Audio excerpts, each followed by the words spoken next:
Kayaknya zaman sekarang tuh emang lebih susah ya kak ya, buat kita orang tua. Berat. Ya, bukan menjaga sih apa ya, nah ya intinya ya menjaga anak-anak kita ya. Kemarin juga sempat baca di berita itu yang kasus Goa. Itu anak SMP kan, iya kan, tiba-tiba digebukin sampai terkapar gitu kan. Ya, itu yang sedih banget, aku baca beritanya, ditonton, ya kan sama teman-temannya dan pada katanya bersorak-sorai gitu ya. Itu miris banget sih kak. Makanya ini kan sangat amat memprihatinkan ya kan. Udah kekerasan fisik, bukan cuma kekerasan fisik malah, tapi ini juga menunjukkan betapa lemahnya pendidikan karakter di Indonesia ini gitu. Nah, lagi-lagi sebagai kamu praktisi pendidikan gitu ya, gimana kamu lihat ini? Iya, aku juga ya sedih, miris banget sih. Kejadiannya sendiri aja udah menyedihkan gitu ya, kok bisa, kok tega gitu kan ya, di mana rasa, kalau aku bilang nggak ada empatinya apa ya, kalau ada konflik tuh nggak bisa diselesaikan baik-baik gitu kan. Kalaupun misalkan belum paham nih anak gitu, kan ada guru di sekolah ya kan, ada orang tuanya kan, bisa lah ya kita intervensi misalkan ada konflik di antara anak-anak yang memang mereka belum cukup dewasa untuk menyelesaikan gitu.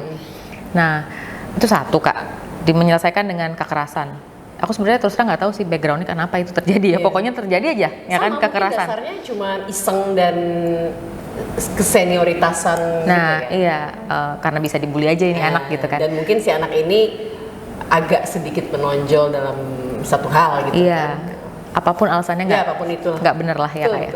Dan yang menyedihkan lagi, yang menyaksikan kok ya diam aja. Itu kan berarti kan kepekaannya di mana gitu kan, melihat sesuatu yang istilahnya udah nggak manusiawi lah kalau digebukin gitu kan ya, rame-rame. Tapi malah jadi seru ya kan, seperti ditontonan yang itu asik gitu kan, di sorak-sorai katanya beritanya. Aduh, sedih banget kak. Nah, kalau ini dibiarin terus kak di negara kita ya, karena kan belakangan memang makin banyak kasus-kasus seperti ini ya, bullying, kemudian dipukulin. Ini gimana pengembangan karakter dan akhlak anak-anak nih, gimana ya kak ya? Iya, itu makanya memang apa yang harus berubah mungkin ya? Pendidikan yang bukan hanya menekankan dari sisi intelektual tentunya ya, karakter juga harus yang terintegrasi di semua proses pendidikan itu kan ya. Mau mata pelajaran apapun ya, guru sebagai pendidik, guru ya harus penuh perhatian tentunya, bukan hanya menyampaikan konten materi, tetapi juga melihat perilaku anak di kelas gitu kan, gimana mereka berinteraksi dengan sesama, terhadap gurunya gitu kan. Itu kan satu proses yang terjadi setiap hari, interaksinya di sekolah. Begitu juga di rumah kita sebagai orang tua. Mungkin kita jangan membiarkan lah ya, mulai dari hal-hal sederhana lah. Kalau ada konflik, kita ajarkan menyelesaikan konflik dengan cara yang baik gitu. Jangan langsung emosi gitu. Jangan langsung emosi, nggak perlu pakai kekerasan ya kan. Kita juga contohkan, mungkin kita sebagai orang tua juga ya, kasih teladan gitu. Kalau kita punya konflik dengan sesama ya kita selesaikan dengan cara komunikasi yang baik gitu. Nggak perlu lah ada kekerasan, apalagi rame-rame digebukin gitu, nggak perlu. Nah, selain itu juga penting banget pemahaman tentang tadi adab, akhlak ya. Jadi secara umum dan juga dari sisi agama kita bisa tanamkan tuh nilai-nilai lagi kan. Ada loh gitu ya, adab-adab yang dicontohkan nih, misalkan terhadap orang yang lebih tua kita harus gimana ya kan? Hormati. Iya, terhadap orang tua, guru, terhadap anggota keluarga, teman, tetangga, kan ada semua. Itu aja sebenarnya panduan hidup kita. Nah, yang lainnya in general kita harus berbuat baik sama orang ya kan, nggak boleh ada bersikap nggak adil, kezaliman, itu ya udah jangan dibiasakan di lingkungan kita gitu. Kadang-kadang sesuatu itu karena apa ya, dianggap biasa aja gitu ya, it's okay, padahal sebenarnya nggak baik. Betul.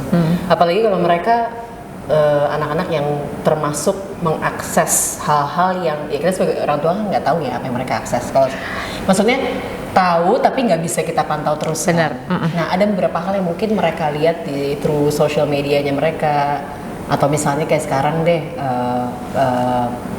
mereka punya figur yang mereka sukai gitu kan, terus mereka bisa easily access kesehariannya si figur yang mereka idolakan ini. Nah, ini ada kan yang misalnya sebenarnya berseberangan dengan prinsip keagamaan kita. Contoh cara berpakaian nih, misalnya perempuan, iya kan?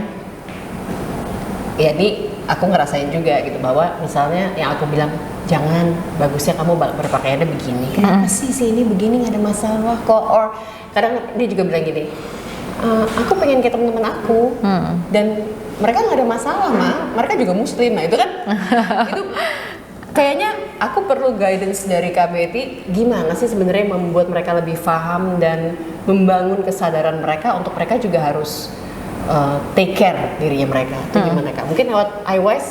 Lewat ya insya Allah bisa aja. Ada hal yang lebih dibangun di situ. Nah iya, itu memang salah satunya tadi tuh Kak, emang foundationsnya ya, dasarnya adalah kalau kita mau mengikuti apa ya standar manusia gitu ya, cara berpikir manusia tuh masing-masing kan beda-beda, ya kan? Semua punya proses berpikir sendiri, background masing-masing, datang dari latar belakang keluarga seperti apa, budayanya gimana, tumbuh di lingkungan seperti apa, itu akan berbeda dari satu orang ke orang yang lain.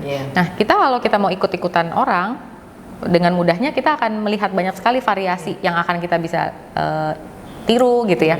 Tapi kan kita harus punya prinsip, punya standar. Nah, balik lagi yang ditanamkan apa sih dasarnya kita sebagai orang muslim, kan? Kesadaran bahwa tadi tuh kita itu makhluk ciptaan Allah, Tuhan. Ya, Allah itu ciptakan kita dengan satu tujuan, kasih kita guidance hidup. Termasuk di hal-hal yang sangat rinci tadi seperti yang Kak Nace bilang. Cara berpakaian. Ya, termasuk cara berpakaian lah, makanan dan sebagainya sampai semua ya, kan? Lengkap banget lah intinya. Nah, cuma kadang-kadang hal tersebut dilihatnya sebagai satu pembatasan. Nah, itu yang mungkin kalau di iWise kita mencoba mengajarkan anak-anak memahami apa sih sebenarnya kebaikan di balik ini semua gitu. Jadi anak-anak kenal banget agamanya, maksudnya tuh tujuannya baik, luar biasa buat kebaikan diri dia. Nah, dan tentunya kebaikan orang banyak juga. Ibaratnya bekal juga untuk mereka ya.